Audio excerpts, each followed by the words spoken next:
ഏറെ പ്രതീക്ഷയോടെയാണ് കണ്ണൻ താമരക്കുളം ആടുപുലിയാട്ടം എന്ന ചിത്രത്തിന് ശേഷം ജയറാമിനെ നായകനാക്കി ഒരുക്കിയ അച്ചായൻസുമായി എത്തിയത്. വൻ പബ്ലിസിറ്റി ചിത്രത്തിന് നൽകിയിരുന്നു. ജയറാമിനെ കൂടാതെ പ്രകാശ് രാജ് അടക്കമുള്ള താരനിരയും ഉണ്ടായിരുന്നു. പക്ഷേ പ്രതീക്ഷിച്ച തുടക്കം ചിത്രത്തിന് ലഭിച്ചില്ല.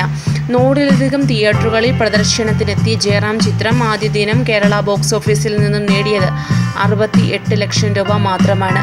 തൻ്റെ കഴിഞ്ഞ ചിത്രം പോലെ തന്നെ ഏറെ പബ്ലിസിറ്റി നൽകിയാണ് കണ്ണൻ താമരക്കുളം അച്ചായൻസ് തിയേറ്ററിലെത്തിച്ചത്. രണ്ടാം ദിവസം 90 ലക്ഷം രൂപ നേടി ആദ്യ ദിവസത്തേക്കാളും പ്രേക്ഷകരെ ചിത്രത്തിന് നേടാൻ കഴിഞ്ഞു. മൂന്നാം ദിവസം 1,10 ലക്ഷം രൂപയായിരുന്നു കളക്ഷൻ. 3 ദിവസം കൊണ്ട് 2,68 ലക്ഷം രൂപ നേടാൻ ചിത്രത്തിന് കഴിഞ്ഞു. കൊച്ചി മൾട്ടിപ്ലക്സിൽ നിന്ന് ആകെ 4 ദിവസം കൊണ്ട് ചിത്രത്തിന് നേടാനായത് 1,58,000 രൂപ മാത്രമാണ്. ഈ കളക്ഷൻ വളരെ പരിതാപകരം തന്നെയാണ്.